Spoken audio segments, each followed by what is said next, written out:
सभी को नमस्कार। यह डिक्टेशन करियर फर्स्ट चैनल द्वारा आपको दिया जा रहा है। ध्यानपूर्वक लिखें। Ready start. महोदय, उत्तराखंड सरकार द्वारा समान नागरिक संहिता विधेयक पारित करना ऐतिहासिक घटना है। अभी तक सिर्फ गोवा में समान नागरिक संहिता लागू है, लेकिन उसकी पृष्ठभूमि और प्रकृति अलग है। वहीं संविधान को मंजूरी मिलने के बाद से राष्ट्रीय स्तर पर जिस समान नागरिक संहिता की मांग की जा रही थी, उस दिशा में कदम बढ़ाने वाला उत्तराखंड पहला राज्य बना है। विरोधियों की बात माने तो यह सरकार का अपना एजेंडा लागू करने की कोशिश है, जिसका मकसद एक धर्म और उसकी मान्यताओं के अनुरूप समाज और व्यवस्था का निर्माण है।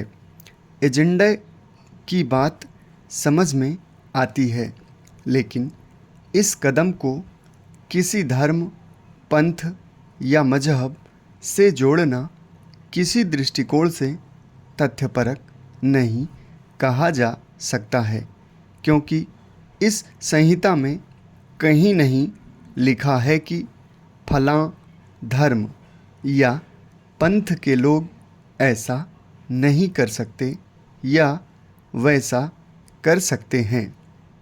पहले इसे लेकर देश में दशकों तक चली बहस की पृष्ठभूमि पर एक नज़र डाल लेना बेहतर होगा।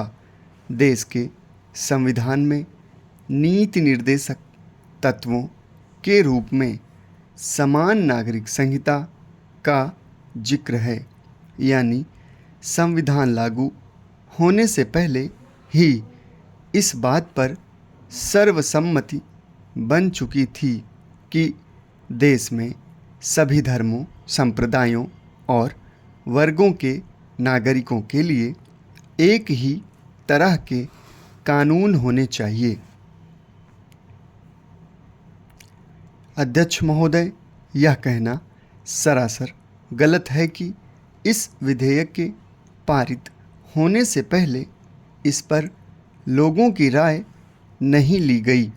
प्रदेश के सभी जिलों में सभी वर्गों के लोगों से सुझाव प्राप्त किए गए। कुल 43 जनसंवाद कार्यक्रम किए गए। इसके ड्राफ्ट को तैयार करने के लिए गठित समिति ने अपनी रिपोर्ट तैयार करने में समाज के हर वर्ग से सुझाव आमंत्रित करने के लिए एक वेब पोर्टल भी लॉन्च किया था। समाज का कोई भी वर्ग हो, महिला हो या पुरुष, अमीर हो या गरीब, जब हम सब के लिए एक नागरिक कानून की बात करते हैं तो यह सबको समान रूप से ट्रीटमेंट देने के लिए प्रेरित करता है। समाज का सदियों से ठुकराया गया तबका अगर संविधान में दिए गए सभी के लिए समान अधिकार की जद में आता है तो उसे एक हौसला मिलता है और इससे देश के विकास में उसका योगदान भी सुनिश्चित करने में सफलता मिलती है। देश हित का कोई भी कानून दलगत राजनीति से ऊपर है।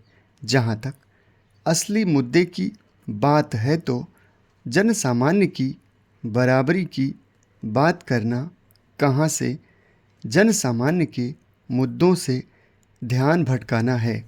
समाप्त। धन्यवाद।